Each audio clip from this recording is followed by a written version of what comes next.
Cinema అంతా రెడీగా ఉంది. ఆల్మోస్ట్ మా చేతిలోంచి వెళ్ళిపోతుంది. So but very happy. చాలా చాలా బాగా వచ్చింది. ఫస్ట్ ఈ సినిమా చేసినప్పుడు అన్నమయ్య కన్నా ఏమి గొప్ప సినిమా తీస్తారు అని ఒక ఆలోచన. నాకు కథ చెప్తాను కానీ రావేంద్రతో కూడా అన్నాను, ఎందుకంటే మళ్ళీ అన్నమయ్య లాంటి క్లాసిక్ వచ్చిన తర్వాత ఎందుకు స్టార్ట్ చేస్తున్నాం ఈ సినిమా, అవసరమా అని. బట్ రావేంద్ర గారు ఒకసారి కథ వినిన తర్వాత డిసైడ్ చేద్దామన్నారు. అండ్ కథ వినగానే ఇట్ వాజ్ చాలా చాలా బాగా చేశారు భారవ్ గారు కానీ రావేంద్ర గారు కానీ. Screenplay very beautifully done. And అన్నమయ్యకిను దీనికి చాలా ఇట్ వాజ్ చాలా డిఫరెన్స్ ఉంది సినిమాలో. అది ఒక సాఫ్ట్ రోల్. ఆయన అన్నమాచార్య ఒక లిటరీ జీనియస్, కీర్తన రాస్తాను లైఫ్ అంతా గడిపేశారు, అంకితం అయిపోయారు. బట్ ఈ రాంబావ స్టోరీ వీళ్ళు తయారు చేసింది వెరీ ఎమోషనల్. ఆయనకి రాంబావ మనసులో కానీ ఆయన దేవుణ్ణి ఆరాధించే దీంట్లో కానీ కొండ మీద వెంకటేశ్వర స్వామి తప్పితే ఇక రాజు లేడు అక్కడ తిరుపతి కొండ మీద. ఏ పువ్వు పూసినా ఆయనకే ఉండాలి. అండ్ ఎవరు అక్కడ ఊరేగినా కూడా ఆయనే ఊరేగాలి, ఇంకెవరు ఉండకూడదు, ఆయనే దానికి అధిపతి అని ఫీలింగ్ ఉండే మనిషి. అండ్ అది కూడా ఇంప్లిమెంట్ చేశారు ఆయన అక్కడ చరిత్ర ప్రకారం. అండ్ సో ఈ ఎమోషనల్ సీన్స్ చాలా ఎమోషనల్ మ్యాన్. సో అన్నమాచార్యకిను దీనికి ఇంత తేడా అక్కడే వచ్చింది.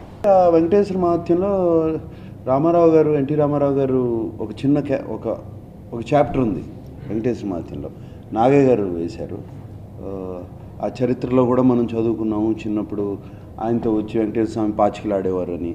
అండ్ ఆయన నగలు పోతే ఈయన్ని జైల్లో పెడితే ఒక ఏనుగు వచ్చి వెంకటేశ్వర స్వామి ఏనుగు రూపంలో వచ్చి విడిపించారని. ఇవన్నీ అక్కడ రాసి కూడా ఉంది. తిరుపతిలో ఒక బోర్డు ఉంటుంది, 600 సంవత్సరాల క్రితం జరిగిందని. ఆయన మఠం ఉంది. ఆయన మఠం ఒక తిరుమలలోనే కాదు, మహారాష్ట్రలో ఉంది మఠం, రాజస్థాన్లో ఉంది ఆయన మఠం, ఇక్కడ హైదరాబాద్లో కూడా ఉన్నాయి. And is quite popular. ఇది ఎక్కువ డిమాండ్ చేసింది ఎందుకంటే Annamayya is a very soft character. తాళపాకలో పుట్టారు, 2 భార్యలు, చిన్న వయసు నుంచే కీర్తనలు రాస్తూ మొదలుపెట్టారు. 32,000 కీర్తనలు రాశారు ఆయన పోయే వరకు. ఆయన ఆల్మోస్ట్ 90 years ఏజ్లో పోయారని. ఇది కొండ మీద కొన్ని సంవత్సరాలు కొండ మీద వెళ్ళి ఉన్నారు, మళ్ళీ తిరిగి తాళపాకు వచ్చి అక్కడ సెటిల్ అయిపోయి చేశారు. అంతకన్నా కథ లేదు. మిగతాదంతా అన్నమయ్యలో రావేంద్ర గారును భారవ్ గారు చేసిన మ్యాజిక్ దాన్ని ఇంట్రెస్టింగ్గా ఉంచుతాకి. ఈ కథ కూడా చాలా చిన్నది. But only thing what we know is బాగా ఎమోషనల్ క్యారెక్టర్. ఎక్కడో నార్త్ నుంచి తిరుమలకి వచ్చి సెటిల్ అయ్యారు. సో ఆ జర్నీ ఒకటి చాలా బాగుంటుంది. కొండ మీద చాలా అరాచకాలు జరుగుతున్నాయి అని చెప్పి, హుండీలో డబ్బులు సరిగ్గా లేవు, లెక్కలు జరగట్లేదని, అలాగే అక్కడ పనిచేసే అక్కడికి వచ్చే యాత్రికులకి కరెక్ట్గా సదుపాయాలు లేవని, ఇవన్నీ క్రియేట్ చేయాలని అప్పుడున్న రాజుగారు ఈయన మీద బాగా ఇంప్రెస్ అయ్యి ఈయన్ని ఒక ఈఓ లెవెల్, ఇప్పుడున్న ఈఓ అంటారు, ఎగ్జిక్యూటివ్ ఆఫీసర్ లెవెల్ అంతా చూసుకుని ఆ లెవెల్లో ఆయన అక్కడ నియమించారు. అప్పుడు చూసుకోవటానికి కొండని చూసుకున్నప్పుడు ఆయన ఈ కొత్త రూల్స్ రెగ్యులేషన్స్ అన్నీ అప్పటి నుంచి స్టార్ట్ అయినాయి. అది కూడా మక్కన్ హారతి అని ఉంటుంది సుప్రభాత అయినగానే, అది ఆయన పెట్టింది. ఆయనకి వెంకటేశ్వర స్వామి ఒకప్పుడు వెంకటేశ్వర స్వామి అవతారమే కృష్ణుడు కదా, కృష్ణుడు వెంకటేశ్వర స్వామి కదా అని చెప్పి, కృష్ణుడికి వెన్న బాగా ఇష్టం కదా, డెఫినెట్గా ఆ హారతి బాగుంటుందని చెప్పి ఒక మక్కన్ హారతి పెట్టించారు. ఆ సీక్వెన్స్ ఉంది. అలాగే ఈ సినిమాలో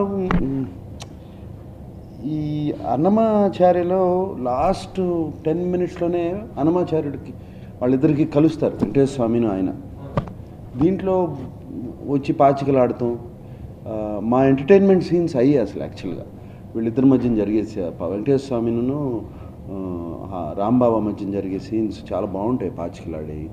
అక్కడ అప్పు గురించి ఇంకా చాలా ఫిలసాఫికల్ మీనింగ్స్. అప్పు ఎందుకు చేయకూడదు, ఇది కలియుగ వైకుంఠం ఎందుకంటారు, వరాహస్వామిని ముందు ఎందుకు దర్శించుకోవాలంటారు, వెంకట అంటే ఏమిటి మీనింగ్స్, ఇన్ని చాలా చక్కగా చెప్పారు ఇటువంటివన్నీ ఈ సినిమాలు. మేము అలాగే అనుకున్నాం. ఇప్పుడు అన్నమాచారి అప్పుడు కూడా అలాగే అనిపించింది, యూత్ చూస్తారా చూడరా అని. డెఫినెట్గా ఒక కమర్షియల్ ఫిల్మ్ లాగా అప్పుడు ఓపెనింగ్స్ రాలేదు అన్నమాచారికి. అది almost 9th day 10th day పట్టింది కంప్లీట్ హౌస్ఫుల్స్ రావడానికి. అది వచ్చిన తర్వాత హౌస్ఫుల్స్లో వెళ్తానే ఉంది. అంటే చాలామంది సినిమాలు చూడని వాళ్ళు, ఫ్యామిలీస్ వాళ్ళందరూ వచ్చారు ఆ సినిమాకి. బట్ ఈ మధ్యన లాస్ట్ 2-3 ఇయర్స్, ఒక 3 ఇయర్స్ నుంచి ఏం జరుగుతుందంటే ఈ హిస్టారికల్ ఫిల్మ్స్కి బాగా అప్రిసియేషన్ వస్తుంది. యూత్కి కూడా కల్చర్ గురించి తెలుసుకోవటానికి, హిస్టరీ గురించి తెలుసుకోవటానికి వాళ్ళకు కూడా ఒక ఇంట్రెస్ట్ వచ్చింది. అండ్ డైరెక్టర్స్కి, సినిమా రచయితలకు కూడా కొత్త స్టోరీస్ రావడం మొదలుపెట్టాయి అండ్ కొత్త సీన్స్ కూడా వస్తున్నాయి. సో డెఫినెట్గా ఈ సినిమాకి డెఫినెట్గా కాన్ఫిడెంట్గా ఉన్నాం. ఎందుకంటే ఆల్ దీస్, ఇప్పుడు బాహుబలి కానీ, though it's emotional film, Rudramadevi, మొన్న గౌతమిపుత్ర శాతకర్ణి, ఇవన్నీ they did well. And of course Baahubali అంటే ఎక్కడో స్టాండర్డ్స్ ఉంది. మేబీ అన్నమయ్య ఒప్పుకున్నాను కాబట్టి, మేబీ ఒప్పుకోకపోతే వచ్చేవి కాదు. అన్నమయ్య ఒప్పుకుని అది ఒక క్లాసిక్ ఫిల్మ్ అయ్యేటప్పటికి అదేదో స్టాంప్లా పడిపోయింది. నాకేమన్నా ఇమేజ్ ఉంటే ఇది ఒకటే లేదు. ఫిజికల్గా ఇంతకుముందు ఉన్న సేమ్ అన్నమయ్యకి ముందు నుంచే నాకు భక్తి అంటే ఏదో రిలీజియస్గా రోజు పూజలు చేసి అది ఉండేది కాదు, ఒక నమ్మకం ఉండేది. అదే నమ్మకం కంటిన్యూ అవుతుంది. ఆయన నాస్తికుడు, ఆ ఆత్మని ఎప్పుడూ అనౌన్స్ చేయలేదండి. ఆయన నా దేవుడు, నేను నా వర్క్లో చూసుకుంటాను, నా దేవుడు నా మనుషుల్లో చూస్తాను, అది చాలు నాకు అనేవారు. ఒక్కొక్కళ్ళు ఒక రకంగా చూసుకుంటారు దేవుణ్ణి. డాక్యుమెంటరీ, డెఫినెట్లీ డాక్యుమెంటరీగా తీసాము. ఆల్మోస్ట్ నాకు కూడా అనిపించింది సినిమాలో అది ఒక బయోపిక్ లాగా చేసేసేటప్పటికి డెఫినెట్గా ప్రాబ్లమ్స్ వస్తాయి. So you have to commercialise films. So రావేంద్రరావు ఇది మళ్ళీ అన్నమయ్యలో కమర్షియలైజ్ చేసినట్టే చేశారు. దీంట్లో మా కమర్షియల్ ఎలిమెంట్స్ ఎక్కువ ఏంటంటే వెంకటేశ్వర స్వామి తన సీన్స్ ఆర్ వెరీ కమర్షియల్, కొత్తగా ఉన్నాయి సీన్స్ అని, పాచికలు ఆడతాను అని అటువంటి సీన్ అవన్నీ డెఫినెట్గా ఆ సీన్స్ నవ్వుతూ చూస్తాం, నవ్వు వస్తుంది. అండ్ అఫ్కోర్స్ అదిగో ప్రజ్ఞా జైస్వాల్ ఉంది దీంట్లో కూడా. ఒక మరదలు ఉండేది ఆయన తిరుపతికి వచ్చే ముందు. అనుష్క అది కృష్ణమ్మ క్యారెక్టర్ అండి. అనుష్కకి నాకు రొమాంటిక్ లీడే లేదు. ప్రజ్ఞా జైస్వాల్ నా మరదలు క్యారెక్టర్ చేస్తుంది. అనుష్క ఆల్మోస్ట్ నాకు గైడ్ అండ్ ఫిలాసఫర్ లాగా ఉంటుంది తిరుమలలో. తను కూడా ఒక మీరాబాయి కృష్ణుడికి ఎలా అంకితం అయిపోయి ఉంటుందో, కృష్ణమ్మ వెంకటేశ్వర స్వామికి అంకితమై చిన్న వయసు నుంచి అక్కడే పెరిగి అక్కడే ఉండే మనిషి. ఇతను నార్త్ నుంచి రాంబాబా వచ్చినప్పుడు హెల్ప్ చేయడం, తిరుమల చరిత్ర గురించి చెప్పడం, ఇవన్నీ జరుగుతాయి. యాక్షన్ అంటే యాక్షన్ లేదు, ఇతనికి అసిస్టెంట్స్ ఉంటారు బాగా, వాళ్ళు ఆపడం ఇన్స్ట్రక్షన్స్. బట్ ఏదో ఒక యాక్షన్ సీన్, ఫైట్ సీన్స్ లాగా ఏమీ లేవు. ఏమైనా ఫైట్ సీన్స్ ఉన్నాయంటే మాకు ఏనుగుతో ఉన్నాయి. మంచి యాక్షన్ ఉంది ఏనుగుతో. ఏనుగు ప్లేస్ ఇంపార్టెంట్ రోల్. అంటే వెంకటేశ్వర స్వామి ఏనుగు రూపంలో తిరుమలలో తిరుగుతూ ఉండేవాడని అది ఉంది. ఒక 8 years నుంచి ఒక 55-60 years వరకు. అది కూడా అది 3 ఏజ్ గ్రూప్స్ ఉంటాయి అన్నమయ్యలో. మిడిల్ ఏజ్, బాగా ఏజ్డ్, ఒకటి యంగ్. దీంట్లో యంగ్ను మిడిల్ ఏజ్డ్. ఇప్పుడు మనం తిరుమల వెళ్ళినప్పుడు రన్ అవుతూ ఉంటుంది చూడండి, కొండ వెళ్ళినప్పుడు చాంటింగ్, అది సెట్లో కూడా పెట్టారు. అది డెఫినెట్గా ఒక మంచి ఫీల్ క్రియేట్ చేసింది. రావేంద్రరావు మరీ ఈ మధ్యన ఆయన టీటీడీ బోర్డు మెంబర్ అయిన తర్వాత మరి ఎక్కువైపోయింది దానికి. But it's good. ఆ ప్రభావం సినిమాలో చాలా బాగా కనపడుతుంది.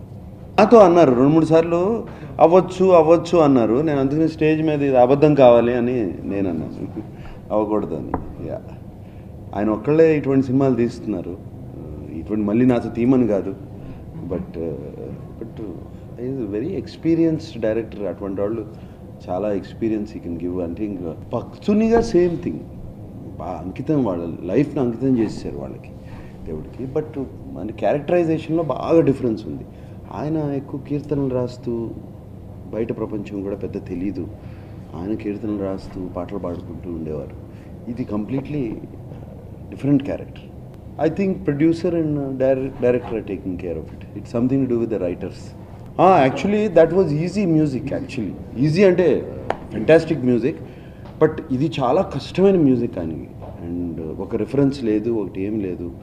అండ్ ఈచ్ సాంగ్ కొన్ని ఎమోషనల్ సాంగ్స్ ఉన్నాయి, కొన్ని వెరీ సాఫ్ట్ సాంగ్స్ ఉన్నాయి, కొన్ని జూబిలెంట్ సాంగ్స్ ఉన్నాయి. ఇప్పుడు అఖిలాండ కోటి అంటే గ్లోరీ ఆఫ్ గాడ్, అటువంటి సాంగ్స్ ఉన్నాయి.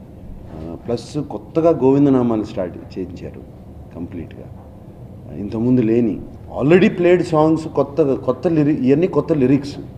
But as songs traditional instruments, ఏది ఫారిన్ ఇన్స్ట్రుమెంట్స్ ఏం వాడలేదు, వెస్ట్రన్ ఇన్స్ట్రుమెంట్స్ ఏం వాడలేదు. Traditional Indian, especially south Indian traditional music. Making standards, lot of people అప్పుడు షిరిడి సాయికి మేకింగ్ స్టాండర్డ్స్ తక్కువ ఉన్నాయి, ఇవి ఉన్నాయి, అవి ఉన్నాయి అని ఒక కామెంట్ వచ్చింది. షిరిడి సాయి ఆయన చిరిగిన బట్టలు వేసుకుని, ఆయన చిన్న ఆశ్రమం ఇంత కూడా ఉండదు దాంట్లో, అక్కడ ఉండేవారు. దాంట్లో ఏం చేస్తాం దాంట్లో అది కూడా కాకుండా మంచుకొండలో కావాలని వెళ్ళి ఏదో ఒకటి కొంచెం గ్రాండ్గా ఉండాలని తీసాం. షిరిడి వెళ్ళి చూస్తే ఎవరికైనా తెలుస్తుంది ఎలా ఉంటుందో Shirdi. And Shirdi in 100 years back ఎలా ఉంటుందో ఆలోచించండి. దానికి ఏమి చేస్తాం? దాంట్లో గ్రామ్లెస్ హీరోయిన్స్ పెట్టి సాంగ్స్ తీస్తామా? లేకపోతే దాంట్లో మేము ఎక్కువ యాక్చువల్లీ అది బయోపిక్గానే తీసాం, కానీ ఆయన మిరకల్స్ మీద ఆల్రెడీ చూపించేశారు కాబట్టి అటు ఎక్కువ వెళ్ళలేదు. సో అది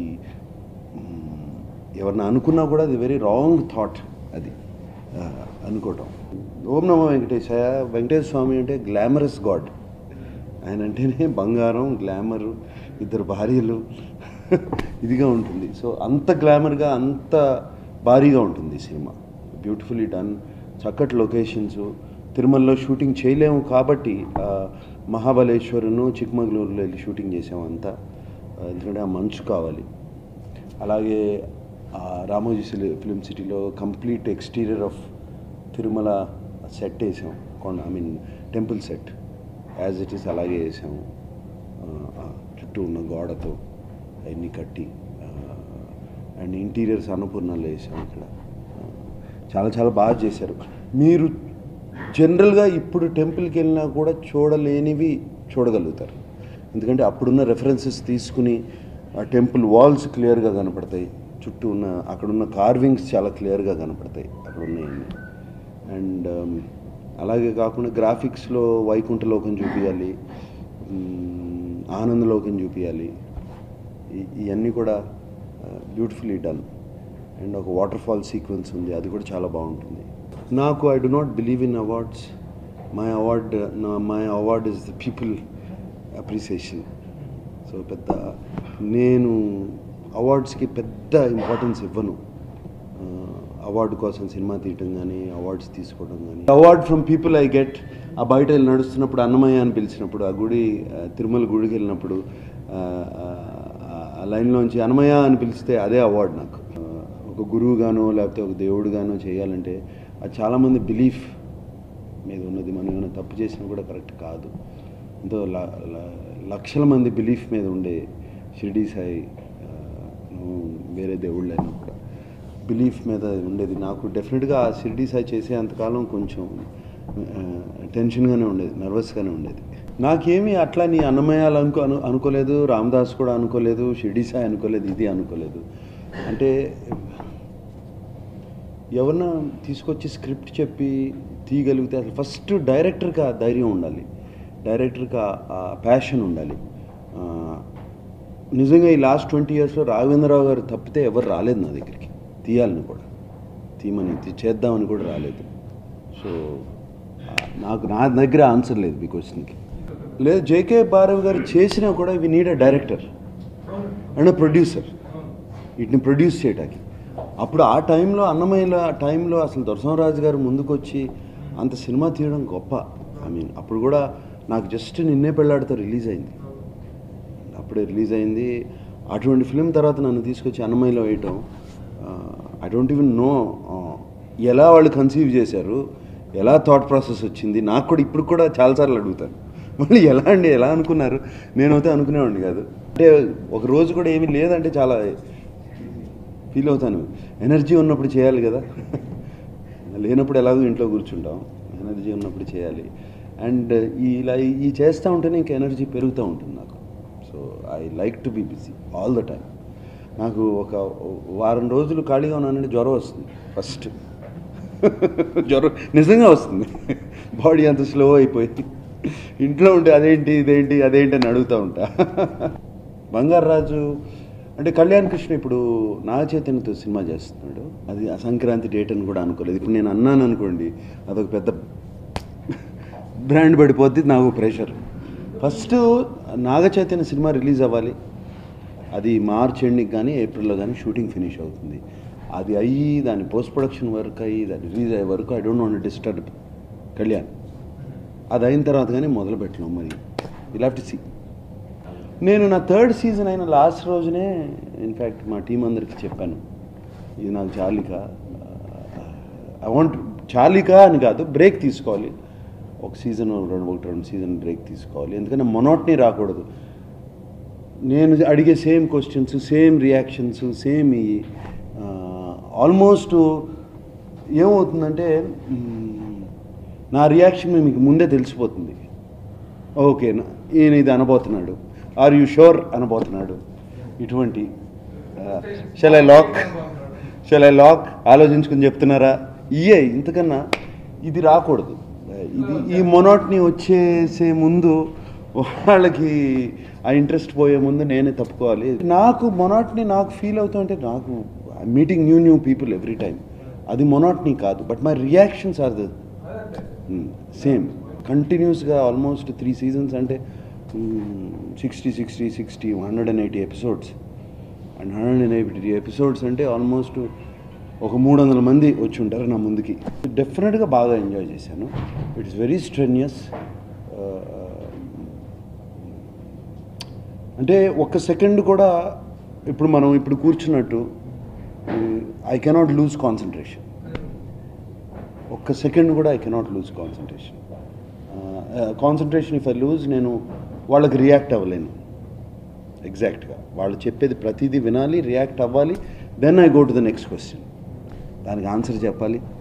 అండ్ అది morning 9 o'clock to night evening 6-7 వరకు కంటిన్యూస్గా చేయాలంటే బాగా స్ట్రెన్యూస్గా ఉండేది. అది షూటింగ్, దాని తర్వాత షూటింగ్ ఒక ఆటలాగా అయిపోయింది ఆల్మోస్ట్. అంత ఫ్రీగా ఉంది. అది సంథింగ్ ఇంట్రెస్టింగ్, నైస్. ఊరికే గేమ్గా కాదు, ఇంటరాక్షన్ నాకు ఇష్టం బాగా. Interaction is good. జీటీవీ ఒకటిను మా టీవీ ఒకటి ఐ థింక్. అసలు జనవరిలో స్టార్ట్ అయిపోతుంది అనుకున్నాను, డిసెంబర్ జనవరిలో. బట్ నాకు కథ మీద కొంచెం ఐఎమ్ నాట్ 100% సాటిస్ఫైడ్. సో ఇంకో కథ స్టార్ట్ చేసాము డిసెంబర్ నుంచి. డిసెంబర్లో అది స్టాప్ చేసి ఇంకోటి స్టార్ట్ చేసాము. ఆల్మోస్ట్ ఈ 2-3 రోజుల్లో కంప్లీట్ కథ వింటున్నాను. నెక్స్ట్ 1 వీక్లో విక్రమ్ కుమార్ మనం. సో బట్ డెఫినెట్గా చాలా ఎక్సైటింగ్గా వస్తుంది. నాగ చైతన్య ఫిల్మ్ ఎంత ఎక్సైటింగ్గా వస్తుందో ఇటు side. Naga Chaitanya film almost 60% అయిపోయింది ఆల్రెడీ. వాటి సీన్స్ అన్నీ చూశాను. చాలా బాగా తీస్తున్నాడు కళ్యాణ్ కృష్ణ. అంటే బాగా మెచ్యూర్ అయ్యాడు ఒక ఫిలింతో. అండ్ డైలాగ్స్ కూడా చాలా బాగా రాశాడు. మళ్ళీ మన సోగ్గాడి చిన్న అతనే కదా రాసింది డైలాగ్స్. మళ్ళీ దీంట్లో కూడా చాలా బాగా నేటివ్ టచ్ ఉన్న తెలుగు నేటివ్ టచ్ ఉన్న ఇది. అండ్ ఆ డైలాగ్స్ కూడా చాలా బాగున్నాయి. I'm very happy. కొంచెం ఆ సినిమా నిన్నే పెళ్ళాడతాకి బేస్ చేసుకుని అంత రొమాంటిక్గా, అంత ఫ్యామిలీ ఓరియంటెడ్ అండ్ యాక్షన్ ఉండి అది ఉండి తీయాలని అది అనుకున్నట్టే వస్తుంది. అఖిల్ది ఏమంటారు, ఒక కొత్త ట్రెండ్ సెటర్ అవుతుంది ఆ సినిమా. I'm very sure. ట్రై చేసేది మేము. I enjoy listening to things. Definitely I enjoyed. ఏదైనా ఎంజాయ్ చేస్తే బర్డెన్ అనిపించదు. ఎంజాయ్ చేయకపోతేనే ప్రాబ్లం. నాకు ప్రాబ్లం ఎప్పుడు వస్తుందంటే ఎవరన్నా కథ చెప్పినప్పుడు అది ఫస్ట్ 10 నిమిషాల్లోనే తెలుస్తుంది ఇది బాగా ఉండదు అంటే. నాకు ఇంకో 1.5 గంటలు వినాలా ఈ కథ, అది పెద్ద బర్డెన్. ఈ ప్రాసెస్లో బిగ్గెస్ట్ బర్డెన్ ఇస్ దట్. అన్నమయ్యలో క్యారెక్టరు వెంకటేశ్వర స్వామి ఎక్కువ కనపడరు, అక్కడే ఉంటారు. ఇక్కడ అసలు ఆల్మోస్ట్ ఇలా మాట్లాడుకుంటూ ఉంటాం ఫ్రెండ్స్. బాగా భోంచేశారా స్వామి, ఇట్లా దిస్ కైండ్ ఆఫ్ టాక్. బాగుంది, నిన్న పెట్టిన ప్రసాదాలు బాగున్నాయి. This kind of friendship talk is there. మీరు ఎందుకు కుబేర తీర్థం దగ్గర వెళ్ళి ఆ పాచికలు ఆడుకుందామంటే రానంటాడు ఆయన.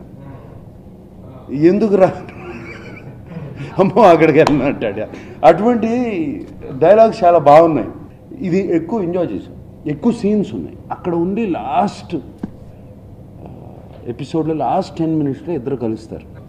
క్యారెక్టరైజేషన్ చాలా బాగా చేశారు అయింది. అండ్ ట్రైలర్లో చూసిన తర్వాత మాకు చాలా పాజిటివ్ రెస్పాన్స్ వస్తుంది. మాకేమో ఇక్కడ వెంకటేశ్వర స్వామి అంటే నిత్య యమనుడు.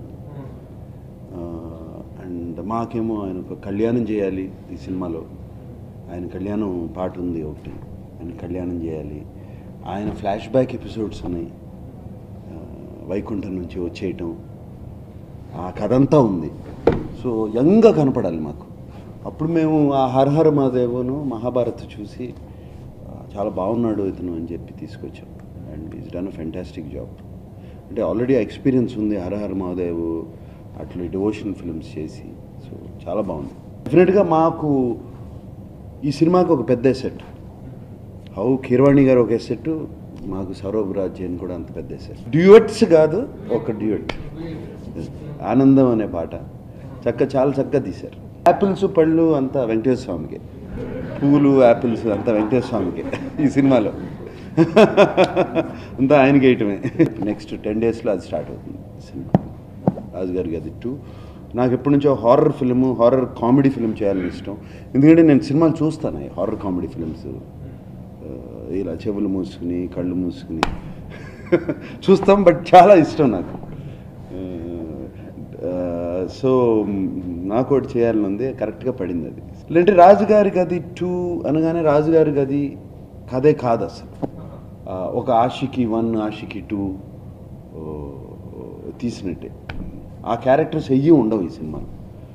రాజుగారి గది 2 అని ఎందుకు పెట్టామంటే సేమ్ ఒక హారర్ కామెడీ జానర్ అని సెట్ అయిపోతుంది. మళ్ళీ నేను చెప్పవసరం లేదు కొత్తగా, నేను వేరే పెట్టి సెట్ అవసరం లేదని. సో రాజుగారి గది 2 పెడితే బాగుంటుందని ప్రొడ్యూసర్స్ను ఓంకార్ డైరెక్టర్ అన్నప్పుడు ఐ సెట్ దాట్ బాగుంది, ఇది ఈ ఐడియా బాగుందని. సో సినిమా హిట్ అవుతే 3 కూడా తీయచ్చు. లేదు, మాకు రోజు కాంపిటీషన్స్ జరుగుతూ ఉంటాయి. Once week, once month fitness competitions ఇంట్లో. నంబర్ గేమ్ నుంచి ఎప్పుడో నేను లేను, అందుకనే ఎవరిని అడిగితే అసలు నంబర్ గేమ్ గురించి ఆలోచించట్లేదు. నంబర్ గేమ్ కన్నా మోర్ దెన్ నా నంబర్ గేమ్ 1, 2, 3 కాదు. ఇంత కలెక్ట్ చేయాలి సినిమా, ఇంత కలెక్ట్ చేయాలి, ఇంత కలెక్ట్ చేయాలని దాంట్లోంచి అది ఆలోచిస్తే ఒక ఇమేజ్ దాంట్లోకి ఫిక్స్ అయిపోతున్నాం. సేఫ్టీ నెట్ వేసుకుని ఇంత ఇలాగే ఉండాలి కదా, ఇద్దరు హీరోయిన్లు ఉండాలి, లేదు సంథింగ్ ఒక్కొక్కరిగా ఫార్ములా ఉంటుంది, దానికి సెట్ అయిపోతున్నాం. అటువంటి చేస్తుంటే మంచి కథలు రావట్లేదు, మంచి సినిమాలు రావట్లేదు అని చెప్పి సెట్ అయిపోయాను. సో ఈ నంబర్ గేమ్స్ డెఫినెట్గా లేవు. ఎవ్రీ ఇయర్ నంబర్స్ చేంజ్ అయిపోతున్నాయి, సినిమాకి చేంజ్ అవుతుంది.